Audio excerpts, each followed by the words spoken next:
श्रीपुरुषोत्तमाष्टकम् दिव्यभूषण हेम निर्मित भूषितं तुलसी प्रियं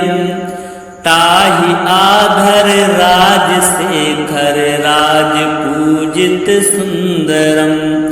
विश्ववंदित चक्रधारक घोषकारक वैभवम् नौमि तं पुरुषोत्तमं वरदायकं परमेश्वरं गुण्डिचामखधारकं जनरञ्जनं रथहासिनं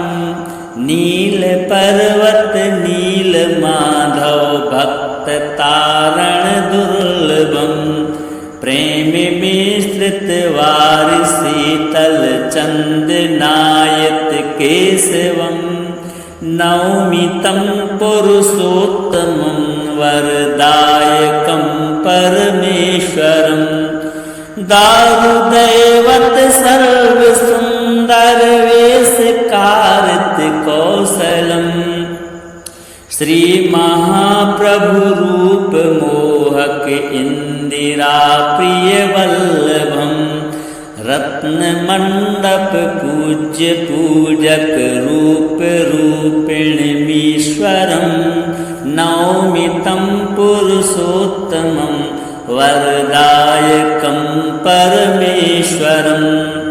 वेणुवादक गोपनायक क्षीर सागर सायनं राघवं मधुसूदनं भज लक्ष्मणाग्रज धन्विनं शांतिदायक बुद्ध भास्वर जैन जीवन रक्षकं नौमि तं पुरुषोत्तमं वरदायकं परमेश्वरं भोगकारक अन्न खादक दिव्य जीवन यापिनं धर्म रक्षक दुष्ट नाशक शिष्ट पालन कारितं क्षेत्र पूजित नेत्र मोहक नीरजान मंजुलम नौमि तं पुरुषोत्तमं वरदायकं परमेश्वरं नीलसागर तीर मंदिर संजितं सुख संपदं पूर्ण कारण कार्य घोषित भेद बोधित वंद भक्तिदं कूटवंचक चंचलाश्रित हार मंडित कौस्तुभं नौमि तं पुरुषोत्तमं वरदायकं परमेश्वरं दर्शनं नवयौवनं कलितं कलेवरधारिणं कोटिभास्कर दीप्त धूपित देव मानव दुर्लभं नंदी घोष विहार कारण पार्थ सारथि भाषिणं नौमि तं पुरुषोत्तमं वरदायकं परमेश्वरं पाप पंकिल लोक दंडित नंद तारक चंचलम दास भाजन शोक नाशन खेद भेदन सौष्ठवम हे रमावर कृष्ण नागर जानकी चरण निर्जरम नौमि तं पुरुषोत्तमं वरदायकं परमेश्वरं दिव्यभूषण हेम निर्मित भूषितं तुलसी प्रियं ताहि आधर राजशेखर राज पूजित सुंदरम विश्ववंदित चक्रधारक घोषकारक वैभवम् नौमि तं पुरुषोत्तमं वरदायकं परमेश्वरं गुण्डिचामखधारकं जनरञ्जनं रथहासिनं नीलपर्वत नीलमाधव भक्ततारण दुर्लभं प्रेममिश्रित वारिशीतल चन्दनायत केशवं नौमि तं पुरुषोत्तमं वरदायकं परमेश्वरं दारुदैवत सर्वसुन्दरवेशकार्तिकौशलं श्रीमहाप्रभुरूप मोहक इन्दिराप्रियवल्लभं रत्नमण्डप पूज्य पूजक रूप रूपिणमीश्वरं नौमि तं पुरुषोत्तमं वरदायकं परमेश्वरं वेणुवादक गोपनायक क्षीरसागर सायनं राघवं मधुसूदनं भज लक्ष्मणाग्रज धन्विनं शान्तिदायक बुद्ध भास्वर जैन जीवन रक्षकं नौमि तं पुरुषोत्तमं वरदायकं परमेश्वरं भोगकारक अन्नखादक दिव्य जीवनयापिनं धर्मरक्षक दुष्टनाशक शिष्टपालनकारितं क्षेत्रपूजित नेत्रमोहक नीरजाननमञ्जुलं नौमि तं पुरुषोत्तमं वरदायकं परमेश्वरं नीलसागरतीरमन्दिर संजितं सुखसम्पदं पूर्णकारणकार्यघोषित भेदबोधितवन्द् भक्तिदं कूटवञ्चक चञ्चलाश्रित हारमण्डित कौस्तुभं नौमि तं पुरुषोत्तमं वरदायकं परमेश्वरं दर्शनं नवयौवनं कलितं कलेवरधारिणं कोटिभास्कर दीप्त धूपित देवमानव दुर्लभं नन्दिघोष विहार कारण पार्थसारथि भाषिणं नौमि तं पुरुषोत्तमं वरदायकं परमेश्वरं पापपङ्किलोकदण्डित नन्दतारक चञ्चलं दासभाजन शोकनाशन खेदभेदन सौष्ठवं हे रमावर कृष्ण नागर जानकी चरणनिर्जरं नौमि तं पुरुषोत्तमं वरदायकं परमेश्वरं दिव्यभूषण हेम निर्मित भूषितं तुलसी प्रियं ताहि आधर राजशेखर राज पूजित सुंदरम विश्ववंदित चक्रधारक घोषकारक वैभवम नौमि तं पुरुषोत्तमं वरदायकं परमेश्वरं गुण्डिचामखधारकं जनरञ्जनं रथहासिनं नीलपर्वत नीलमाधव भक्ततारण दुर्लभं प्रेममिश्रित वारिशीतल चन्दनायत केशवं नौमि तं पुरुषोत्तमं वरदायकं परमेश्वरं दारुदैवत सर्वसुन्दर सुंदर वेश कार्तिकौशलम श्री महाप्रभु रूप मोहक इंदिरा प्रिय वल्लभम रत्न मंडप पूज्य पूजक रूप रूपिणमीश्वरम नौमि तं पुरुषोत्तमं वरदायकं परमेश्वरं वेणुवादक गोपनायक क्षीर सागर सायनं राघवं मधुसूदनं भज लक्ष्मणाग्रज धन्विनं शांतिदायक बुद्ध भास्वर जैन जीवन रक्षकं नौमि तं पुरुषोत्तमं वरदायकं परमेश्वरं भोगकारक अन्न खादक दिव्य जीवन यापिनं धर्म रक्षक दुष्ट नाशक शिष्ट पालन कारितं क्षेत्र पूजित नेत्र मोहक नीरजानन मंजुलम नौमि तं पुरुषोत्तमं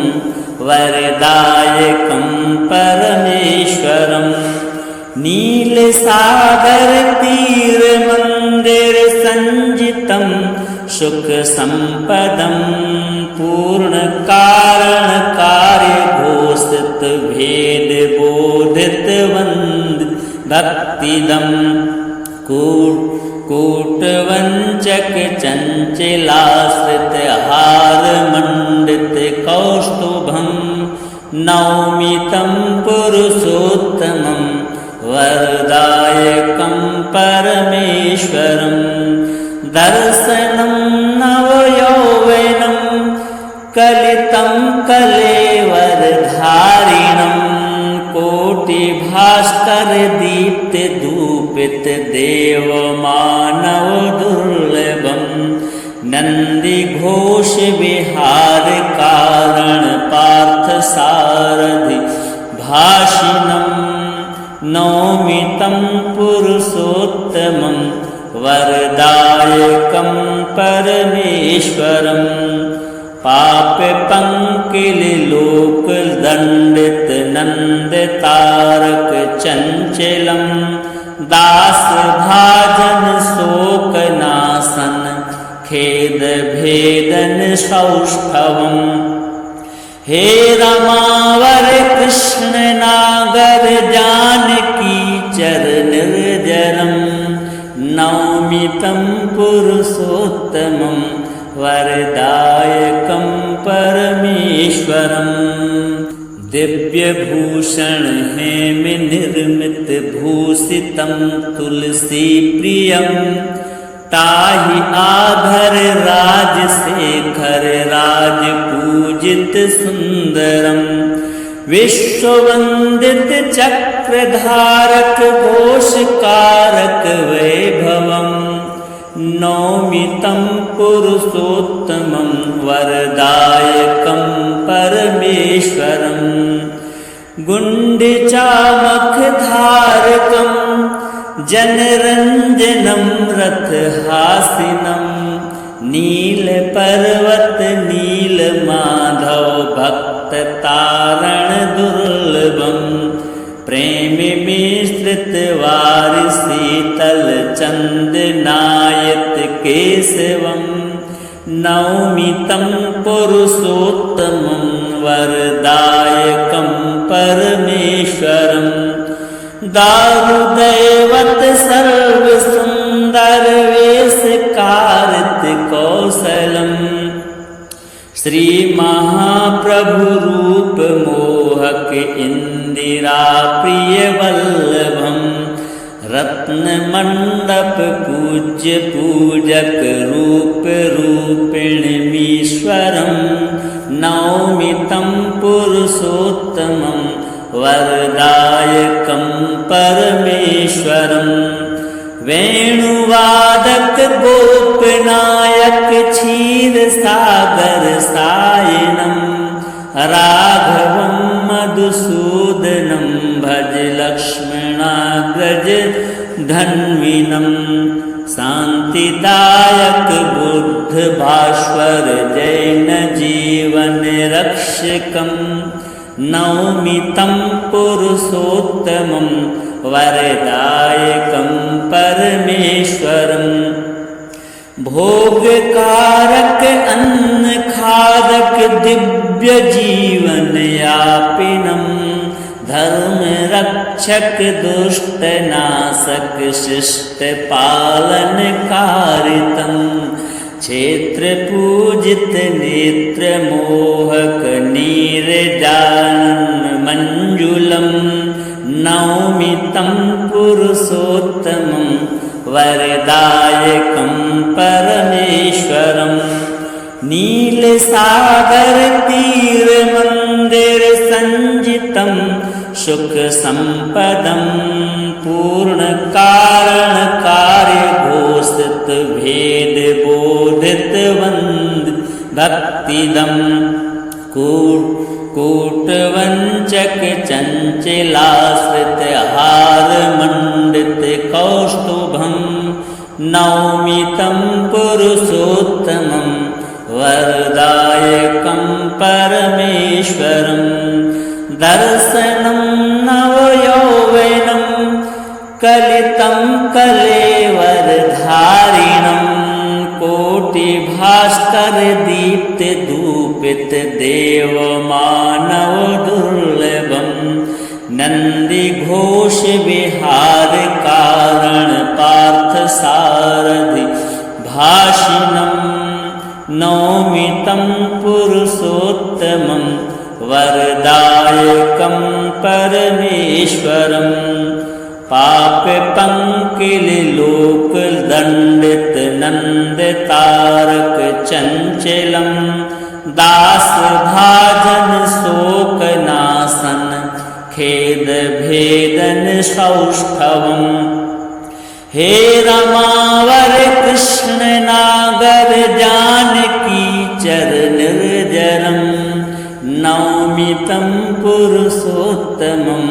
वरदायकं परमेश्वरं दिव्य भूषण हेम निर्मित भूषितं तुलसी प्रियं ताहि आधर राजशेखर राज पूजित सुंदरम विश्ववंदित चक्रधारक घोषकारक वैभवम नौमि तं पुरुषोत्तमं वरदायकं परमेश्वरं गुण्डिचामखधारकं जनरञ्जनं रथहासिनं नीलपर्वत नीलमाधव भक्ततारण दुर्लभं प्रेम मिश्रित वार शीतल चंद नायत केशवं नौमि तं पुरुषोत्तमं वरदायकं परमेश्वरं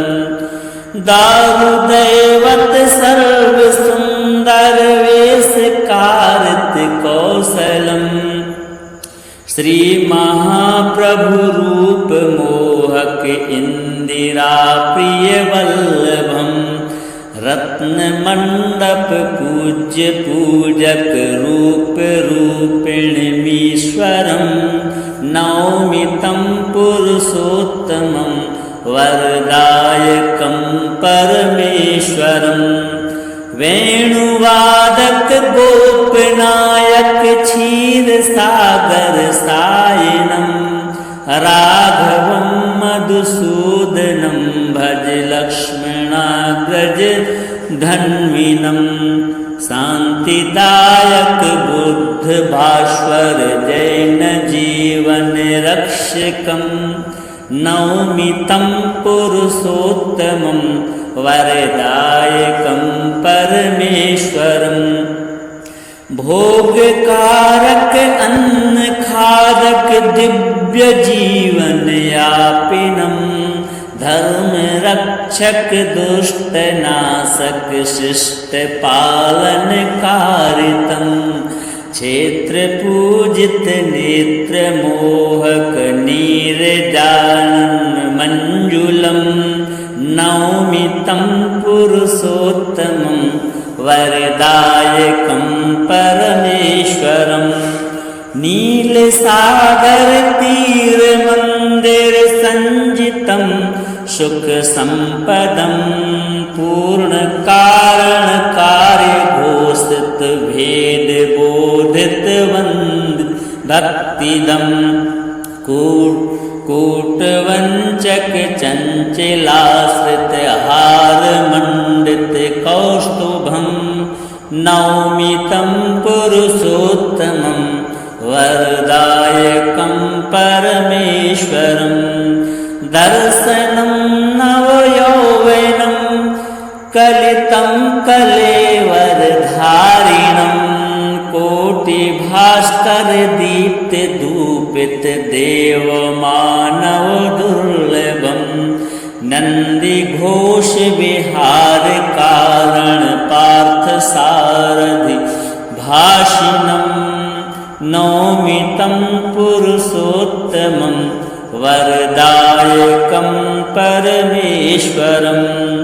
पाप पंकिल लोक दंडित नंद तारक चंचलम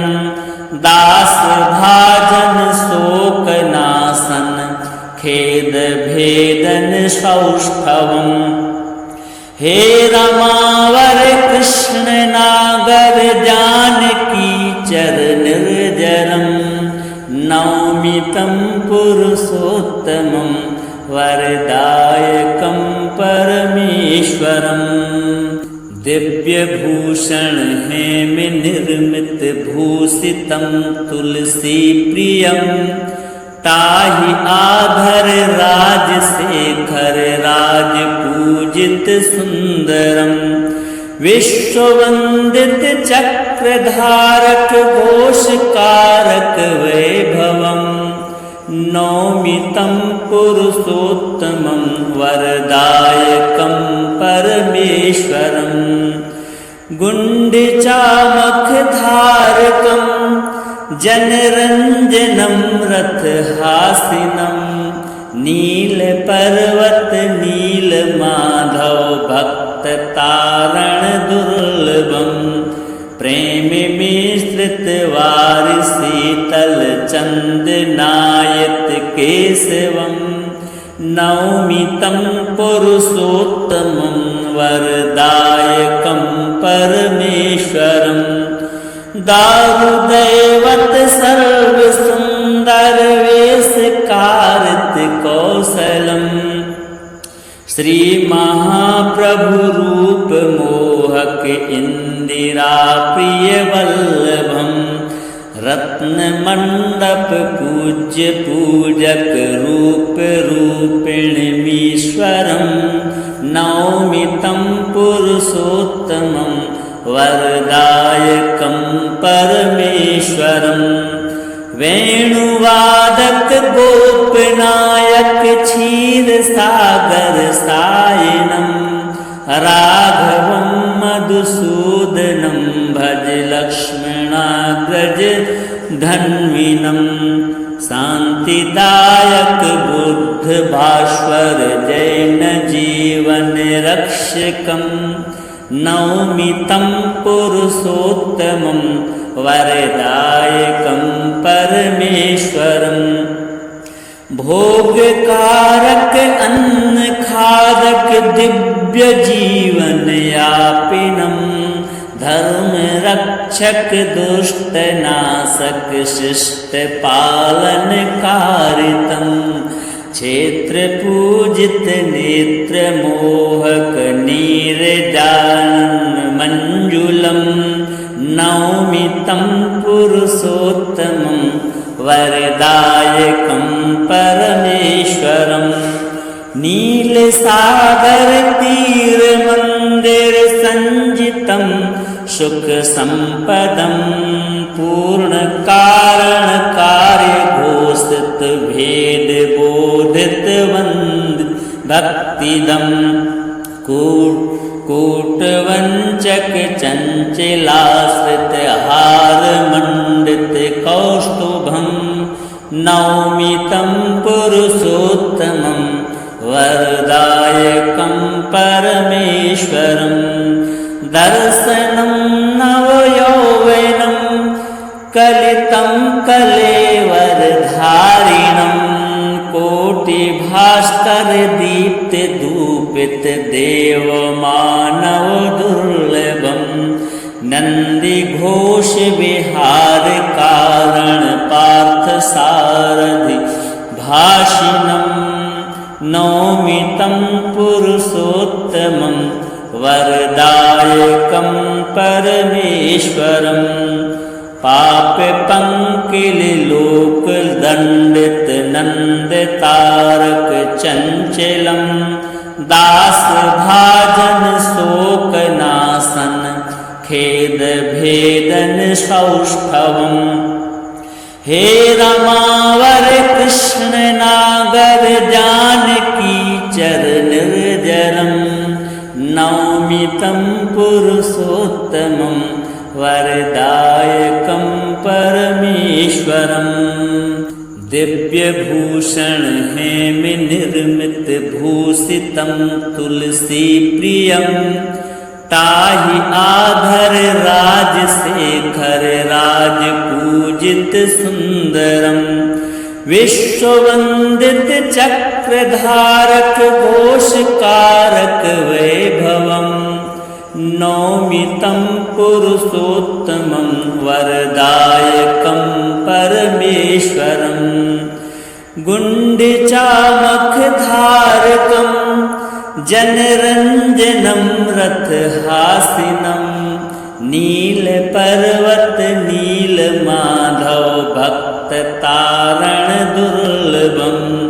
प्रेममिश्रित वारिशीतल चन्दनायत केशवं नौमि तं पुरुषोत्तमं वरदायकं परमेश्वरं दारुदैवत सर्वसुन्दर वेशकार्तिकौशलं श्रीमहाप्रभुरूप मोहक इंदिरा प्रियवल्लभं रत्नमण्डप पूज्य पूजक रूप रूपिणमीश्वरं नौमि तं पुरुषोत्तमं वरदायकं परमेश्वरं वेणुवादक गोपनायक क्षीरसागर सायनं राघवं मधुसूदनं भज लक्ष्मणाग्रज धन्विनं शान्तिदायक बुद्ध भास्वर जैन जीवन रक्षकं नौमि तं पुरुषोत्तमं वरदायकं परमेश्वरं भोगकारक अन्नखादक दिव्य जीवनयापिनं धर्मरक्षक दुष्टनाशक शिष्टपालनकारितं क्षेत्रपूजित नेत्रमोहक नीरजानन्मञ्जुलं नौमि तं पुरुषोत्तमं वरदायकं परमेश्वरं नीलसागरतीरमन्दिर संजितं सुखसम्पदं पूर्णकारणकार्यघोषित भेदबोधित भक्तिदं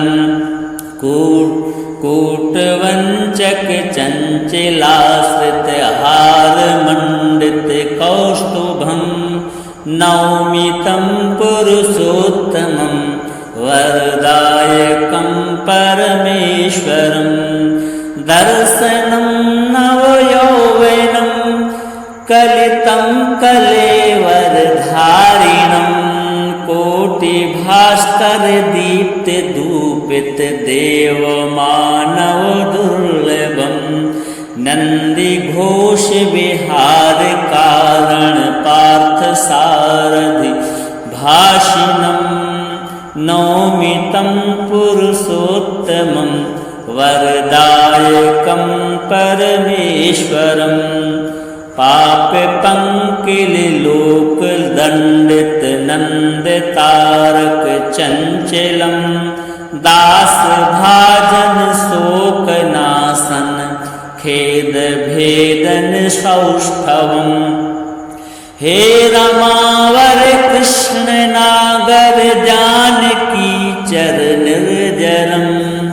नौमि तं पुरुषोत्तमं वरदायकं परमेश्वरम्।